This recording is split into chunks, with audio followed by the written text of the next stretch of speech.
Achieving is no longer a solitary pursuit, but a shared experience, fueled by our collective desire to find more meaning in our work. Let's not approach jobs or work as a day-to-day job. Let's approach it as an opportunity to change the world, and what would we go do differently then? Today, we're more connected than ever. If we harness our collective energy and embrace our diversity, there's no limit to what we can achieve. Office has helped me for 20 years build and start successful companies and bring ideas to life. The tools enable me to realize the full potential of what I believe I'm capable of doing. We believe technology can do this through intelligence that enhances the amazing things we're capable of, giving us the mobility to achieve wherever we are. By building trust so that teams can focus on what matters, and by reinventing how we collaborate to serve the uniqueness of each group. To me, what makes up a great team are those that understand that diversity is a great thing and really tapping into the strengths that people have. Microsoft is enabling our teams to take vision and ideas that were never possible before and make them a reality. That's incredible.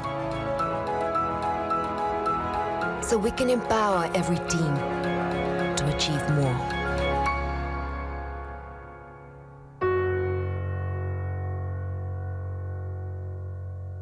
Please welcome General Manager of Microsoft Teams and Skype, Lori Wright.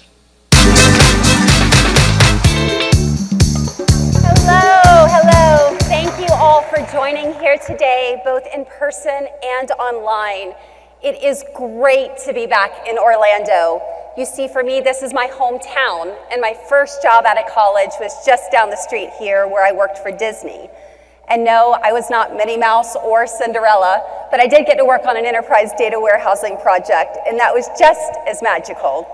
But way before working for Disney, when I was in middle school, I worked for my dad in his small business. And what I did for my dad was I would go in every day after school and I would answer the telephones. And so I would come in, I'd sit behind a reception desk, and I would wait for the phone to ring. And this was before the world of caller ID, so you had no idea who was on the other end of that phone.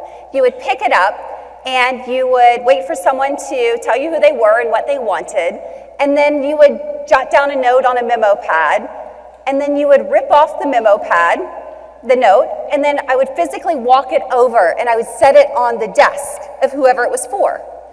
And oftentimes, the desk was like littered with these pink memo pads, and I would hope that someone would call that person back. And I guess at that point in time, that made me the original unified communications. But you know, we have come so far since then. Technology has taken us to places we could not have imagined. When you think about the workplace and what's changing, companies are becoming more global. Companies are becoming more networked. The teamwork is getting more distributed. And then at the same time, the nature of the way that people want to work, that is changing too. When you think about people today, gone are the days of hierarchy. People want to work with openness and inclusion and transparency like never before. And they want tools that help them work in this way too. And so that is what we delivered. In March of this year, we introduced a new product called Microsoft Teams.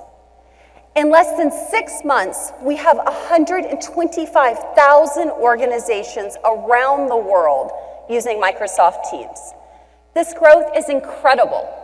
And so what we're doing now is we're looking and saying, gosh, it's amazing how the workplace has changed. Other numbers, Skype. Today, every single day, there are 3 billion minutes happening on the global Skype network.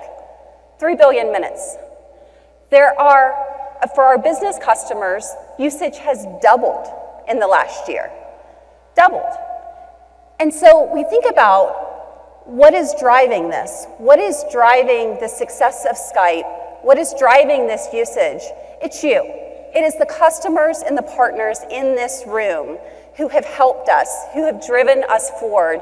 And so I want to take a minute and just say thank you. Thank you on behalf of Microsoft.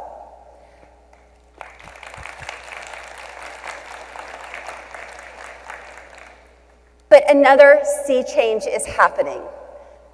If we think about what Satya talked about today, The promise of AI, the promise of machine learning, these technologies are becoming real. When you look at the data and the insights in the Microsoft graph, this is intelligence we have not had before. And so now we sit and we say, we have this sort of knowledge. We're moving beyond unified communications. We are moving to a world of intelligent communications. With intelligent communications, we can do things that we could not do before, that were just fundamentally not possible. Imagine for a minute with intelligent communications today, if we can have full context about the entire meeting life cycle. So just talking about meetings, before, during, and after. What if before a meeting, you know everything about who you're going to meet with and what you're going to meet on? You have all of that context. Then during the meeting, you have no barriers. There are no language barriers. There are no visual barriers. There are no hearing barriers. Even just a noisy room gets eliminated. And then after the meeting, what if technology does all the heavy lifting for you? Technology sends out a summary of that meeting and those action items. All of this is becoming possible with intelligent communications today. It is moving us to a fundamentally different place. And so to achieve this vision, we announced two important things today you've probably already heard about. The first thing we announced is that we have redesigned the architecture of Skype. We have a new cloud-born infrastructure for Skype that is powering Microsoft Teams. This lets us innovate faster than ever before and lets us deliver a higher quality of service than ever before. The second announcement we made today is that we are taking the capabilities that were in Skype for Business in Office 365 and combining those with the capabilities of Microsoft Teams for one client experience. So the Skype for Business client in Office 365 will go away over time, and there will be a single client experience. This is the future of intelligent communications. We have the architecture, we have a single client experience, and we have a roadmap that is so exciting that will set us up to deliver on this vision. And so what I want to do right now is, rather than continue to tell you about it, I want to show it to you. So I'd like to invite out a good friend of mine to the stage, Farron Roper, and Farron is going to do a little demo for us. Thank you. Microsoft Teams.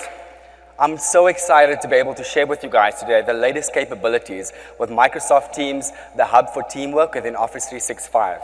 When it comes to collaboration, having the right tool for the job is now more important than ever. And this is why I am a Microsoft Teams super fan, because I've seen firsthand the benefits it can deliver for your organization, your projects, your team, and even in your role. So let's get this demo started. This is Microsoft Teams. So I'm going to start on the left rail, and here you'll see your activity bar, your chats where you can initiate 1:1 or group chats, your teams, meetings, calls, more on that later, and files. But let's start with Teams. And as we think about Teams, Teams can exist within an organization, a project, or even a subject interest group. And within Teams, we have what we call channels. And channels are simply this. They're conversations grouped by subject matter. So right now, I'm part of a team that's doing MBA recruiting, and I'm in the Northeast Campus Events channel. So I'm going to select this channel and scroll all the way up. And what you'll see is that the conversations are threaded. And the benefit of this is that your files and your conversations, they stay together. Think about a new person coming into a team, being able to contribute in a meaningful way almost immediately. The @ sign shows that I've been explicitly mentioned. As I scroll down, the red bang indicates importance. So I can go directly to that information that's important or pertinent to me. As I scroll down further, some of you might be asking, but what about a conversation that's been initiated by email? In this example, you can see that the email has been forwarded directly to the channel. One of our most loved features within Microsoft Teams is the ability to add images and GIFs and emojis. So here you can see my colleague Delanda has invited me to happy hour.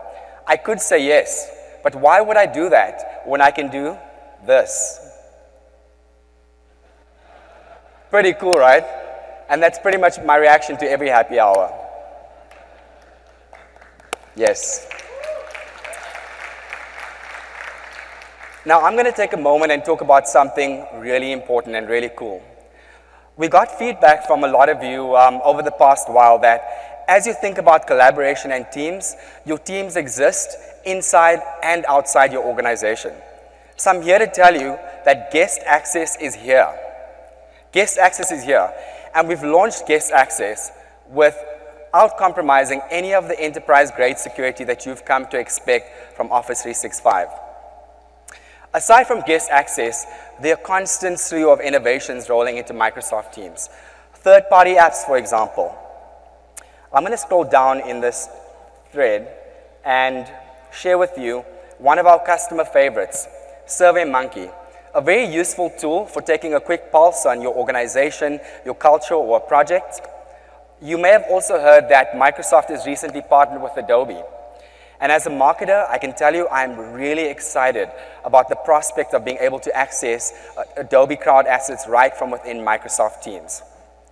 Bots are another one of my favorites, not because I'm lonely, but because bots are a great way of automating team tasks. So right now, I'm going to initiate a bot conversation with a perennial favorite called Growbot at Growbot. There we go. Please give kudos to my colleague at Mark for being such a great collaborator. And there you have it. I can even check a leaderboard at Growbot.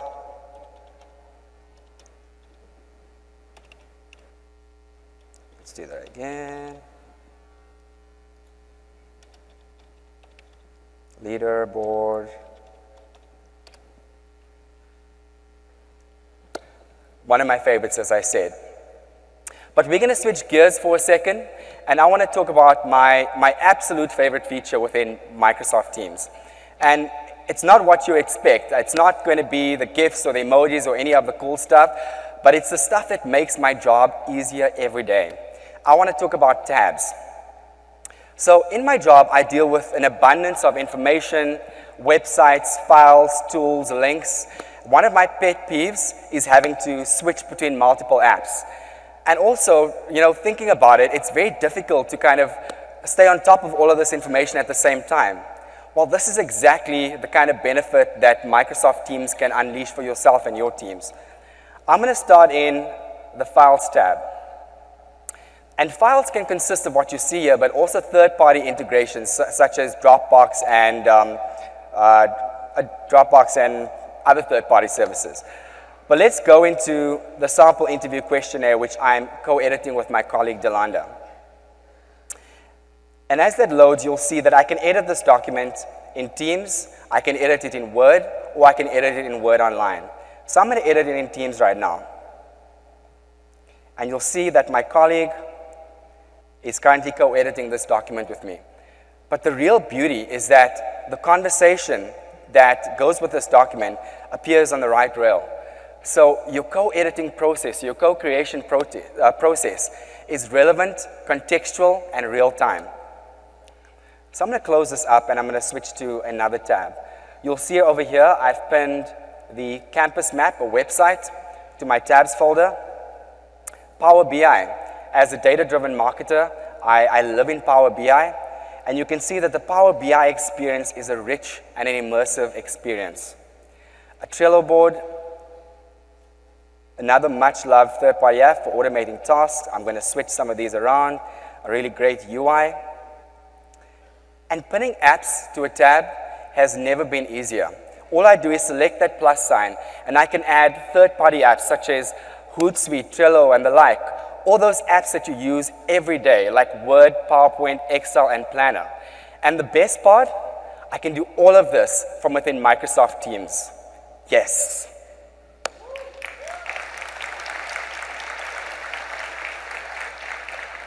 Now, communication and collaboration to me are hand in glove.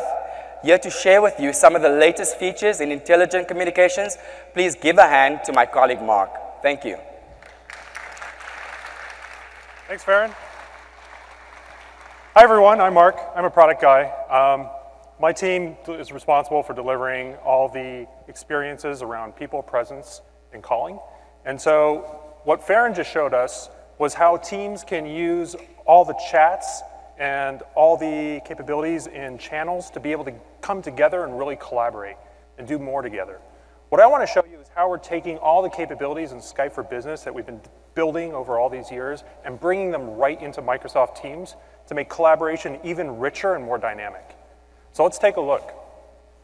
We've got, when we started all this off, we realized that really the foundation of any collaboration was a relationship. And all of you have been using Skype for Business for many years, and you've been collecting contacts in that application for a very long time, and possibly even organizing them into groups and arranging them in a way that makes you more efficient and more effective.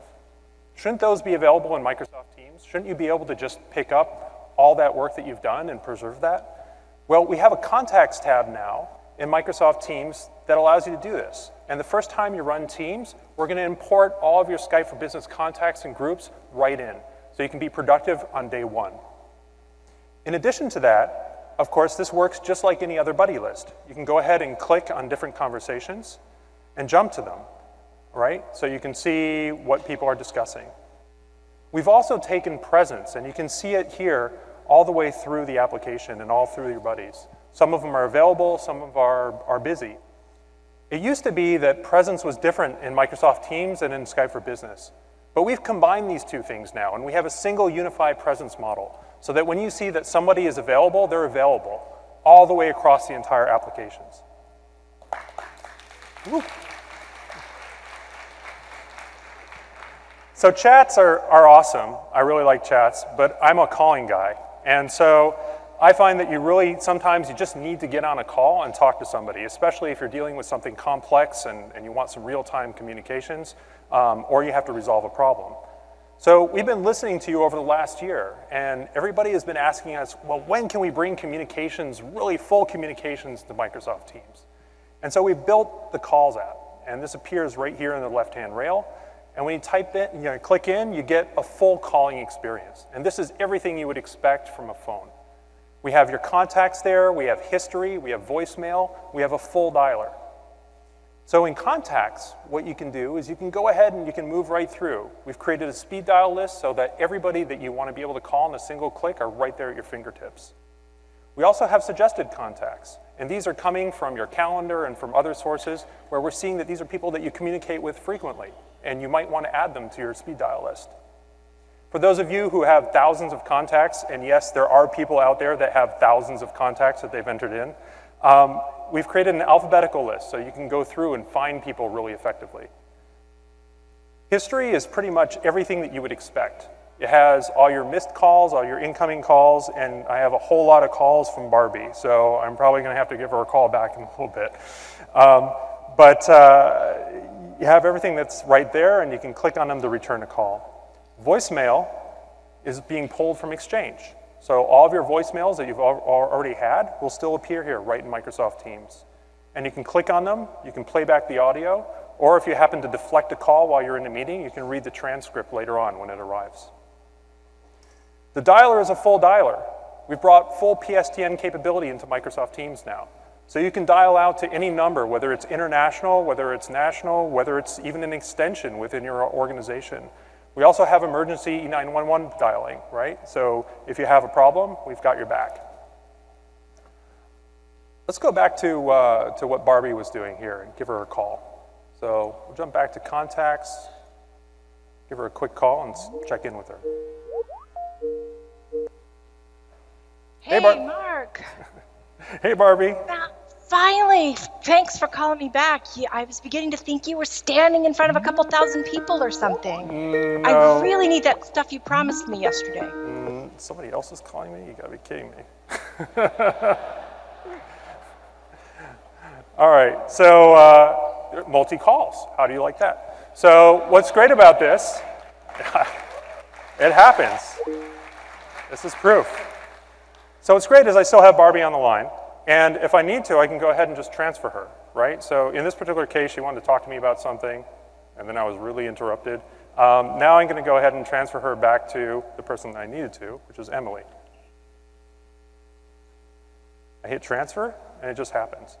This is one of the enterprise voice features that we've added in. And we're going to continue adding in more and more enterprise voice features right into this, so that this really becomes a legitimate replacement for your phones.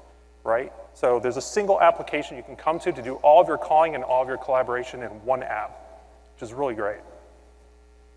So that's calling. What about something like meetings? Well, in meetings,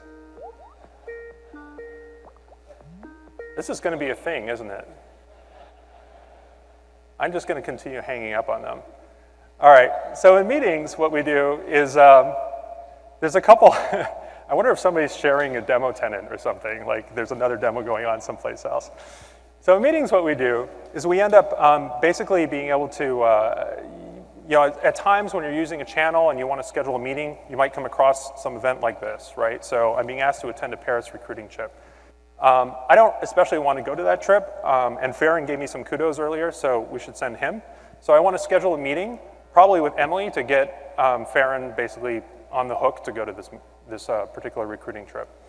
So I can do this in a couple different ways. Like, we could go ahead and retrain everybody on how to do Teams meetings specifically, or you could actually go just right into Outlook and find a time where you want to schedule somebody, hit the new Teams meetings Outlook add-in. So you can see we have a Skype one, but we also have Teams. And now there you go. So they get all the coordinates, they can join online, everything's good to go. One of the features that we're really excited about, too, is that we've just added in dial-in conferencing. So right here, there's a toll number that you can go ahead and call. But we also, because we're an international company, we offer local numbers across 90 different countries and 400 different cities. So that means that no matter where you are, if you can't get an internet connection, you can still join the call and you can still participate. The great thing about this is that you don't have to retrain anybody. They just they can pick up and continue using us the way that they normally have.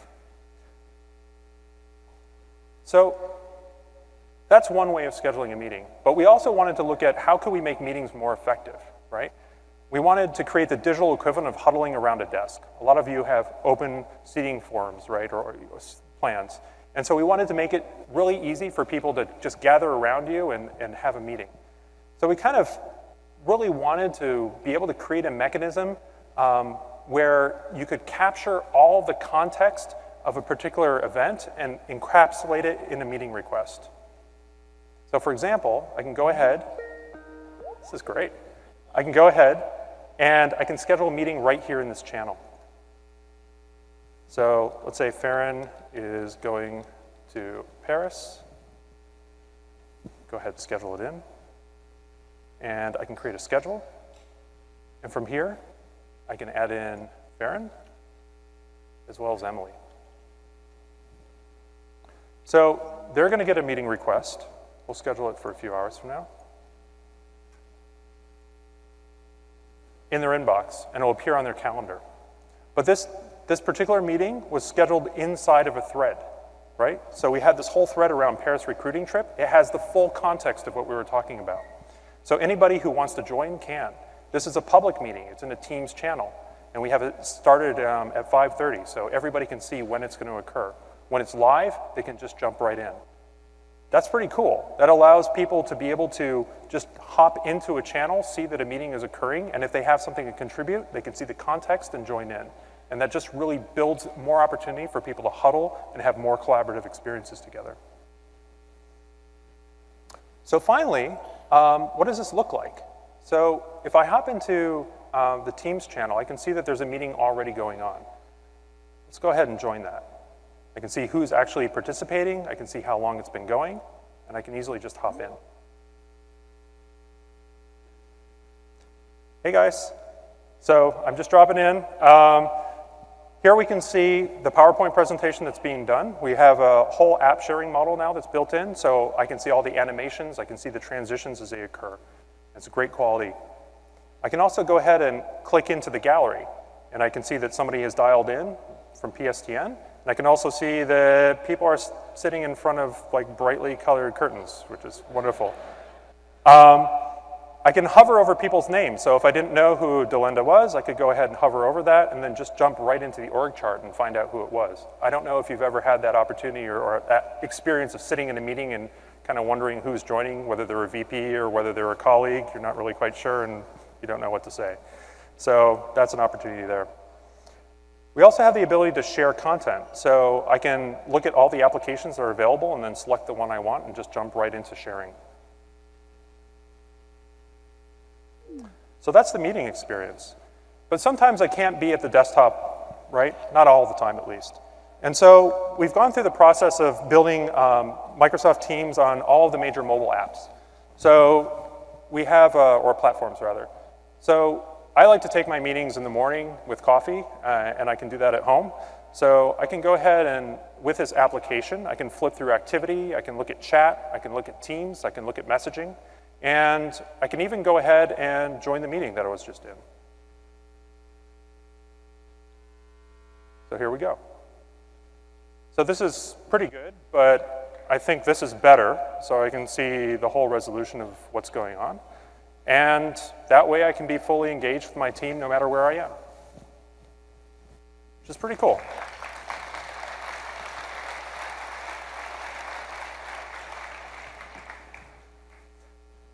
So that's pretty awesome, but how many times have you actually missed a meeting and you really wish you could catch up, right? If there was a way that you could see what had happened in that meeting, you might have been on vacation, something important happened, and you just don't have context for it. This is the part of the meetings experience that I'm most excited about because it really brings forward a lot of the intelligent communications promise we've been talking about. So, for example, with recording interview best practices, this is a meeting that occurred while I was in a different meeting or in a channel or off on vacation. This was a channel meeting in itself, and because it was recorded, it now just appears, the recording just appears in the channel. So anybody in the team who happened to have missed that meeting can just rejoin it and go look at it and experience it as though they were there. This is a great feature, right? This is really powerful. This allows me to step back in and get context over what happened when I wasn't in the organization.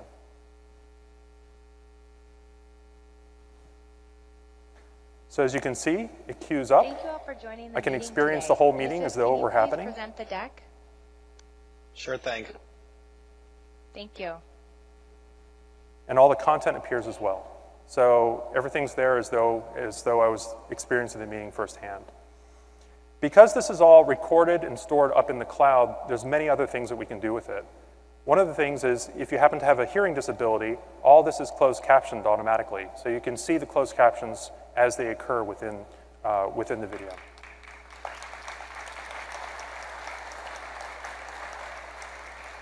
What's great about this is that there's a full transcription now behind this meeting, which means that if I need to find a specific moment in it, like when they told me I should really go check and see what room I was supposed to be in, I can go ahead and click on room or type in room, search against that full transcript, and then jump to that moment in the video where that word was uttered. And that allows me to just quickly index and jump into the video and do all the things that I really need to do and get in and out quickly. So this is just really the start, right? Once we have all this content up in the cloud, we'll be able to do things like look at that full transcript, identify names, do app mentions. And so it's a really exciting time in the product because we're really going to be bringing a lot of new capabilities out. All the features that I showed you today are in product or in preview, and they're going to be coming out really soon. I'm really excited to be able to show these with you and show you how we're progressing against our vision for intelligent communications. Thank you so much. Lori will join us now. A huge, huge thanks to Farron and Mark for that. I hope you're starting to see why we are so excited about Microsoft Teams and the future of intelligent communications. What I want to do now is welcome out a couple of our customers who are using this product and have them talk to us about their experience so far. So I'm going to welcome out onto the stage Jason Warnke from Accenture and Brian Gillespie from Cerner.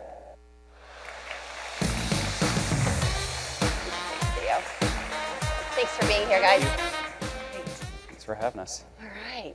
So a couple burning questions, I imagine. So Jason, we'll start with you. Would you mind telling us a little bit about your decision to use Teams and the role that it plays in collaboration across your organization? Sure. So Accenture is made up of about 420,000 people around the world.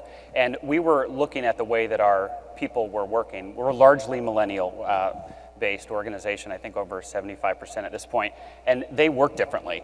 And we were watching the way that persistent chat tools and many other tools in the marketplace were working, and we said we needed to adapt the way that we provided collaboration tools to our people that worked and adapted to the way that they worked. So for us, Teams was sort of the future of the way that an organization like ours collaborates. Great, great. And Brian, how did it work at Cerner? Yeah, so it was similar. We have a very empowered workforce. They can go use the tools, technologies, processes they need to be efficient. We had noticed over the last 2 years a real move for people using group-based chat, persistent messaging applications. As an IT team, we had went and looked at the market, analyzed things that met our security and compliance needs, as well as our enterprise scale at a price point our finance group would buy off on. There really wasn't anything we could find, so we were ecstatic when Teams was announced that enterprise scale platform, security and compliance that we know, and it was an extension of our existing investment in Office 365. Great, great, and really interesting perspective. I'd love to talk now just a little bit about the rollout. So maybe we'll start with you, Jason. You can tell us a little bit about how the rollout worked at Accenture. Sure, we took, and we were sharing some stories backstage. We have a different approach here. So we started with an organization our size, an IT organization our size, we started out first in our IT organization, very structured, governed approach on turning on bits and pieces of the platform, which we thought was really cool, the ability to sort of have the ability to turn features on and off. And we started first with our IT organization to really learn how that worked and get the feedback back to us and back to Microsoft. And then as we saw how that worked, we rolled more and more of those features out to a larger and larger group of people. I think we're at about 11,000 people right now, close to 4,000 different teams. We plan to roll out to the rest of Accenture very soon, here in the next month. Wow, wow. And so Jason alluded to this, Brian, but maybe you can tell us how your rollout was a bit different, because it was. It definitely was. We're about 180 degrees different. So at the preview announcement, we looked at Teams. We saw that it was secure and compliant, fit into our organization from an operational standpoint. So we decided to just turn it on for the organization. So day one of the preview, enabled it. We reached out to some of the key influencers that were already using group-based chat and persistent messaging and said, hey, teams.microsoft.com, go download it, go crazy, have a good time. And then over the next 2 months, we just saw huge organic growth outside of the organizations we had even reached out to across Cerner. So it was very exciting. We did then, as we got ready for GA and the rollout, we made a large announcement to all of Cerner to say Teams was available. We didn't really want to go down the governance path, though. We wanted to do more guidance. So we took a good set of use cases that we thought kind of summed up collaboration at Cerner and aligned the tools that we thought best used for those use cases. So one-on-one communication, maybe use Skype for Business. If you're going to have a meeting, you use these tools. We have a social messaging platform. So we tried to line that out and give guidance and not governance, and we see that adoptions just continue to soar with that approach. That's really great. Can you tell us a little bit more? I'm interested in the specific use cases you were talking about, which are the more interesting ones you've been seeing emerge? Yeah, so there's really 3 use cases we see. The first is just team collaboration. It's the kind of, I think, the key point of Teams is to help groups collaborate. We've seen people go as far as using it completely for their internal communication and kind of backing away from email and instant messaging. We see it be really beneficial to our international teams that aren't in the office at the same time. IM doesn't work well when both people aren't in the office because you can't have those communications, and it also opens up transparency to the conversation that normally would have happened in instant messages or emails, both the conversation that's happening in the US and the conversations happening in India and the conversations between the two groups. Second use case is kind of ad hoc projects. So we put on a internal engineering conference every year at Cerner, so pretty large work effort to get that done. That used to be planned through email, IM, spreadsheets on a file share. So they're using Team and its integration with Planner and Office Online to do that and organize that project. And then we've seen some formal use cases emerge. So our immediate response center, it's a situation center for when an incident happens in our data center. They still use the exact same incident response tools they've always used to page out the technical teams. But now they basically transcribe the incident in Teams so that other people in the organization that want to learn what happened come up with ways to prevent that in the future, as well as shift handoffs. Now they have this transcribed work effort that's gone into it so they can really pick up and switch shifts easily. Great, great. Jason, how has collaboration changed at Accenture? So what we used to enable, very similar, we used to enable a bunch of different tools and business applications, whether they were home built or they were SaaS platforms that we consumed from the marketplace. And what our people were having to do was swivel chair from application to application and website to website. And really what we've seen changing is now we're building these things into the conversation platform. We're enabling people to use Teams as really the cockpit for the way they do their work and bring the applications and those use cases to them, which is a big shift for us. Great, great. All right, last question for you both. So what's next for you? So it's just continuing down the adoption path. So as new features come out, so guest access was recently announced. It's a huge thing for Cerner. We work with a lot of partners and our clients, so we can take those use cases that we're holding out in other tools and pull those into Teams, and I think we'll continue to see that as we move forward. Great, great. All right, so you guys are actually using some of the intelligent communication stuff. How's it going? It's going great. So we at Accenture are heavily reliant on Skype for Business. We're at about 320 million audio minutes a month. Wow. So it's not just a part of our day, it's a part of almost every hour of our day. And so the shift for us is to say, to that point around the single cockpit, we don't want people to have to use one application or business application here and go use their communications platform over there. We really want to bring those two together, and that's our big transition or shift, and that is now moving all of that Skype for Business traffic from Skype for Business to Microsoft Teams, which we're incredibly excited about. Wow, right, future ahead, great. Well, thank you both for being here. What I want to do now is turn to talk to about you, actually. If we think about, we've seen the product, we talked to these great customers about their experiences, but really want to dig into the deployment side of it and what this is going to mean for you. And so I'm going to welcome out Bob Davis, who's the Corporate Vice President of Office 365, and he and Ben Canning are going to take us through what the deployment is going to look like. So welcome out. Great, thank you guys. Thank you. All right, thank you, Lori, and thank you, Brian and Jason. I think it's always amazing to hear from our customers. I thought I'd start first by just a show of hands. How many of you are in IT at your organizations? Yeah, quite a few, about 90%, at least in the part that I can see right here. Well, lean in a little bit, because this is a part of the conversation that we're going to have today that is all about you. But first, a little bit of a story.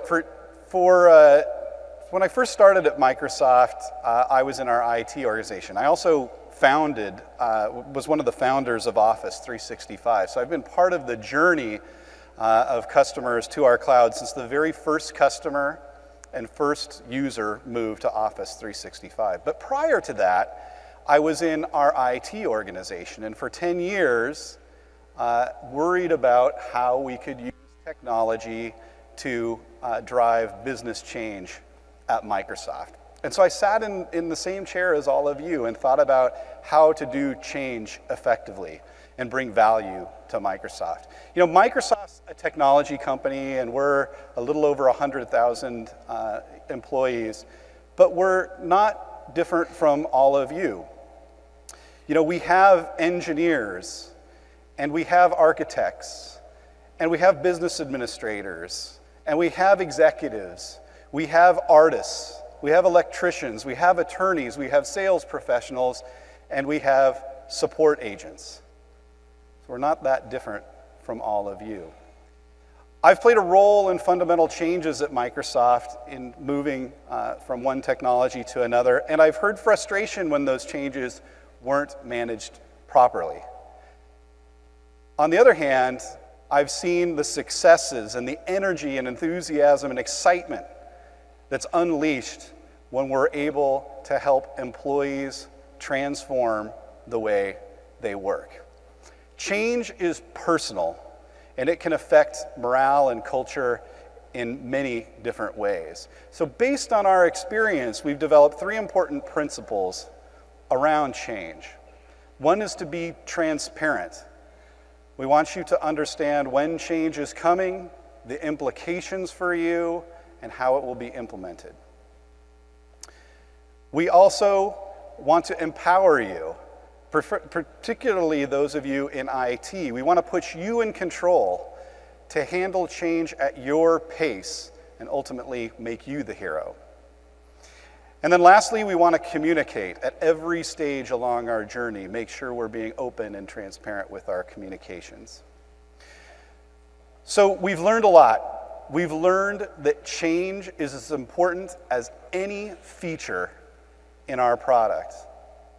It means that we spend our engineering on IT admin tools and on in-product end-user notifications to help them along the journey.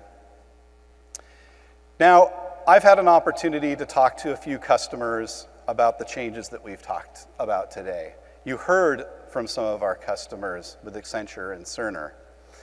And I'm sure you all have questions. And there's 3 questions that I've heard from many of the customers that I've talked to. One is, what does this mean for Skype for Business Server? Many of you run Skype for Business Server on premises, or you run hybrid with the cloud. And we want to talk to you a little bit about that. Secondly, I've heard from customers, is Teams really ready for me and my customer and my company?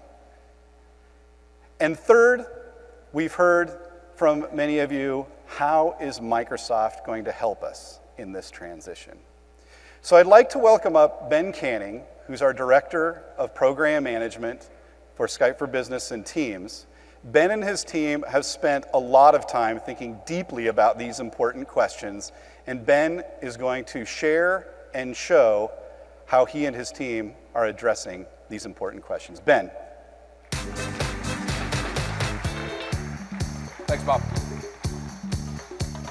All right, so those are 3 really great questions, and we've seen some pretty cool stuff today. It was pretty cool, wasn't it? Right? But those are the 3 killer questions that I have been thinking about, and that I expect that you are all thinking about. You've put a lot of investment in Skype for Business Server on-prem, and you are going to need that for a long time. Is that still a safe investment for you? Number 2, is this Teams thing really ready for me at enterprise scale, and have you sort of thought this through? And number 3, if it is, how are you going to help me transition my users over between these 2 environments? So that's what I'm going to talk to you about today. Let's start with Skype for Business Server vNext. We know that many of you are very committed that we're going to need Skype for Business Server for the foreseeable future, and that we're going to need to continue to support hybrid environments. We are just as committed to Skype for Business Server as you are, and that's why we're hard at work on our very next version of Skype for Business Server that we're targeting for delivery in Q4 of next calendar year. So this will be a brand new server with refreshed mainstream support. We'll be bringing down all of the quality and security and performance fixes that we've been developing in the cloud over the last couple of years, and bring those down to that server, as well as addressing a number of the feedback that you have sent to us. We'll also be refreshing the Skype for Business client at that time to go along with that new server and address some of the features in it. We're focused in this server release on IT Pro and voice-centric features. We expect that many of you will keep particularly enterprise voice workload on-prem for the next couple of years. And we want to make sure that you have an on-premises server that meets your needs and addresses some of the critical capabilities that you've been asking us about. We're also looking at ways to bring some of the power of the cloud down to you on-prem in that server. So for example, the call analytics tool that I'll show you in a few minutes here, we're going to make that call analytics tool able to work with the on-prem server, so that while we build advanced machine learning-based analytics in the cloud, you can take advantage of that even though you have an on-premises server. And we're going to be working on improved Teams interop to make sure that when you have Teams users in the cloud and Skype for Business users on-prem, that those 2 environments work very well together. So again, targeting that in Q4 of next year. Yes, we are committed to that workload. So let's talk about question number 2, is Teams really ready? And I want to look at a couple of different dimensions of this. Number 1, from a security and compliance perspective, are we ready? And the answer is yes, we believe we are ready. Teams was built from the ground up on Office 365 with industry-leading security and compliance capabilities. So are we delivering Teams into the diverse data centers so that you can manage your needs for data sovereignty? Yes, we absolutely are, starting in the first part of next year. We have built Teams Mobile from the ground up with MAM and conditional access and modern authentication and certificate-based auth all in mind. And all supported. So you can free your employees to use Teams Mobile without having to worry that you're compromising the security posture of your organization.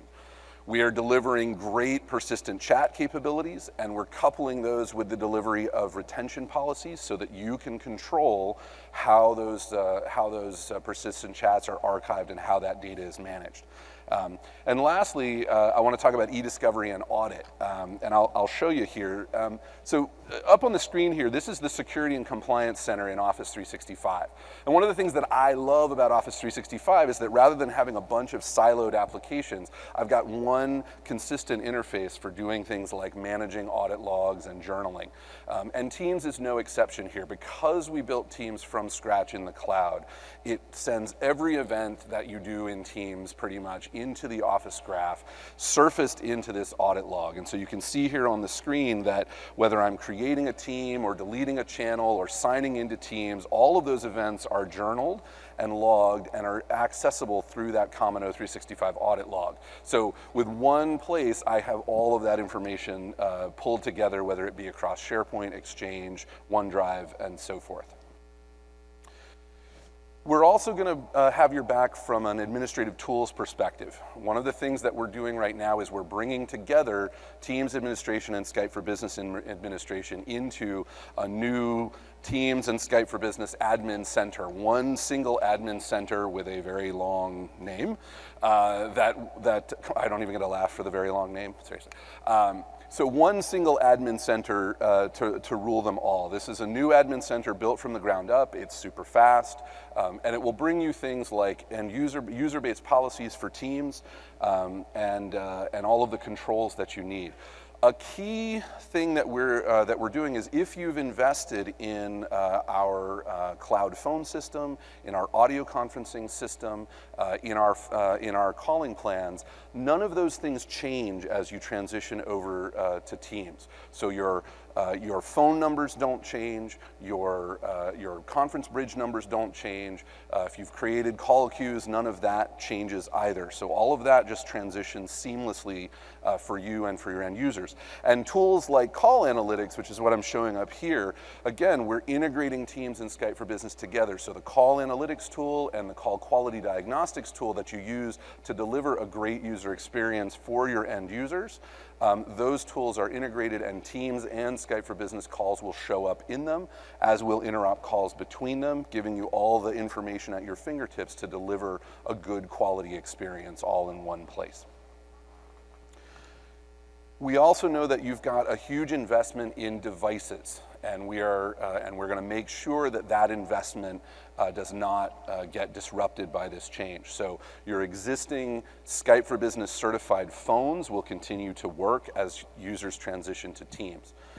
And from a room systems perspective, we're incredibly excited to be expanding our line of Skype room systems. Lenovo now joins Crestron, Logitech, and Polycom in offering Skype room systems.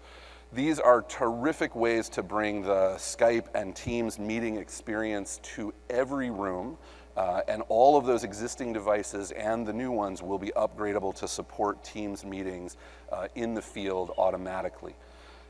These are great devices. We have them down on the show floor. I strongly encourage you to come down and check them out. They're pretty cool. We're also making sure that all of your existing devices can continue to participate in both Skype for Business and Teams meetings. We are expanding our cloud video interop partnerships, adding PEXIP and BlueJeans to our existing partnership with Polycom, all of whom are going to be offering cloud video interop that works with Microsoft Teams meetings. So whether you've got existing gear or Skype room systems gear, any of your rooms are going to be able to participate in Skype for Business and Teams meetings, and all of your phone endpoints will continue to work with Skype for Business and with Teams. So we've got your back there. Lastly, we're going to cover you with your end users, and I'm going to spend a fair bit of time demonstrating how we're going to do this. But we're focused very heavily on that first run experience and on providing guidance within the application so that your users can get up and running quickly. Whether it be coaching marks that guide the user around the application, or what we call T-Bot, which is a great little bot that provides help and support and gets smarter over time. And I'll demonstrate that in just a minute. So from a security perspective, from a rooms perspective, from administrative tools to end user support, the answer to question number 2, we believe, is yes, we're ready for you to try this out in your organization and get rolling on the journey. So let me close with question number 3, which was, okay, how are we going to actually do this? And for that, I want to take you through the administrative side of that journey, and then we'll look at what it looks like for an end user. So here I am in the Skype for Business and Teams admin portal. Remember, we said we were going to bring those all together, and here I'm looking at a set of users in my organization. Now, you're going to want to pick a set of users to do a pilot. And so let's imagine that we pick the sales department in New York, and we filter down on just those users. And we can select those users, and we can set their Teams upgrade status. And you can see here, I'm looking at a policy management screen, and I've got 3 options for my Teams upgrade status. I can run Teams and Skype for Business side by side. And that just means that the 2 apps run side by side, and the user has control over what they want to use Teams and Skype for Business for. This is a great way to start rolling out Teams in your organization, getting users familiar with it, perhaps using Teams as your solution for group collaboration, and keeping calling and chat on Skype for Business. So you can start this rollout slowly. Side by side with Notify is what I'm going to demonstrate for you in just a second here. This says, hey, I'm about ready to flip the switch and move these users over to Teams, and I want to give them some notification. So when you set this mode, it means that Skype for Business is going to inform the user that Teams is coming. We're going to bring Teams down to the desktop in the background so that Teams is ready to go. We're going to migrate across all of their contact groups. We're going to apply policy settings and et cetera so that they're ready to get up and running and they've been given some guidance to go and try Teams. And then finally in Teams only mode, we've now shifted and switched all incoming chat and all incoming voice over to Teams. And we've put Skype for Business in a meeting join only mode where it'll join meetings if you're invited to a Skype for Business meeting, but everything happens in Teams. So you have control over when and how you roll this out to your organization. So I'm going to go ahead and say we're going to do side by side with Notify for these users. And once I apply that policy, that's pretty much it from a migration perspective. There's no lengthy migration, no weekend downtime. All we're doing is applying a policy to these users, and then the 2 applications and the service are smart enough to know how to behave and how to route once we set that policy. So it's very easy to use from very easy to apply from the administrative perspective. So I'll finish up talking about, let's talk about the end user experience, and I'll come over here. There we go. So here's a user that I have set in that side-by-side with Notify mode, and you can see here I've got a banner that says Skype for Business is upgrading to Microsoft Teams. Go ahead and try it. And you can see this user has got Poker Buddies and the Orlando sales team and et cetera. When I go ahead and click Try It, Teams is going to come right up. And you can see here that the Orlando sales team and the Poker Buddies and et cetera are all ready to go. So we've transitioned over all of the contact lists that this user had. And if it's a first run experience, they're going to get a bunch of coaching about, okay, how do I find where to go and so forth. So This allows you to get the user up and running. You didn't have to worry about a separate deployment of Teams. You didn't have to worry about a separate migration process. All you had to do was apply that policy, and the apps made the right thing happen.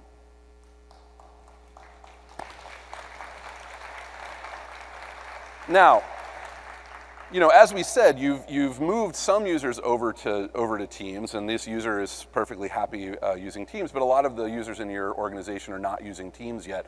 They're still in Skype for Business. So we want to make sure that interop is a strong player in the experience. So you can see here that Adam is another colleague in my organization, and Adam is still using Skype for Business. And you can see that by the little Skype logo that we've put on Adam's name here in my recent contacts. And you can also see this banner here that says, hey, this user's using Skype for Business. So all of that cool stuff with, you know, babies jiggling around and persistent chat, you know, Adam doesn't get that. But I get to see Adam's presence, and Adam gets to see mine. I get to chat with Adam, and Adam can chat with me, and calling will work. And let me show you how that works. So let me say, hey, Adam, give me a call. Now, I'm just the IT guy, so here's Adam. I don't have 15 people backstage. I'm just the IT guy. So here's Adam in Skype for Business Mobile. So I just got, hey, Adam, give me a call. And if I go ahead and call back, we're going to get that call right here in Teams, just like that. So that call just works, and everything, you know, that you would expect in terms of transfer and hold and all of that good stuff works. So you don't have to make this like, oh, everybody's got to go to Teams or everybody's got to be on Skype for Business or what do I do? You can be on Teams, you can be on Skype for Business. I can send a call to you, you can transfer over to her. It's all going to be good. So let's go back to, oh, sorry, one more thing. One more thing I wanted to show you is T-Bot. So I talked about the need to provide, you know, end users help to make this transition happen. And we're going to do a first run experience. We did the banner. Another thing that we're doing sort of on this theme of intelligent communications is that Teams comes out of the box with a bot called T-Bot that's all about training. So if I was a Skype for Business user who's moved over to Teams and I wasn't really sure, like, hey, how do I chat with someone? I can ask T-Bot. And T-Bot's going to come back and say, oh, here's how you send a private message. T-Bot gets smarter over time as we see the questions that get answered. And so rather than calling your help desk, they can ask T-Bot 24 hours a day, 7 days a week, no matter where they are. And T-Bot's going to tell them what they need to do. It's a great example of integrating intelligence into the experience so that we get it better and better. So with that, let's go back to this slide. So, we asked 3 questions. Am I safe on Skype for Business server? Yes, you are. Am I ready to move Teams across my enterprise? Yes, you are. And is Microsoft going to help me do that? We've just shown you how that's going to happen. We launched a new website today, this aka.ms Skype and Teams. It has a ton of documentation on it about how to think about the transition, how to phase it out in your organization. We invite you to start on this journey with us. There are over 125,000 organizations in Office 365 that are already using Teams today. We invite you to be one of them, and we look forward to working through this journey with you. Thanks a lot.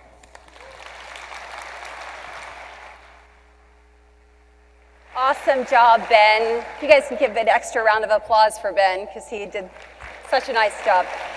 Thank you. Thank you. So you've heard from us today. We started talking about memo pads to UC and now to the world of intelligent communications. And when we look out, we continue to push the boundaries of what's possible. That's why we all do what we do in IT. If you think about it, it's the thing that motivates us all every day to get up and continue to push forward. And so we invite you to continue the next phase of this journey with us. Please join us in the booth. Please come to the breakout sessions. And we truly look forward to working with you all to continue to empower teams to achieve more.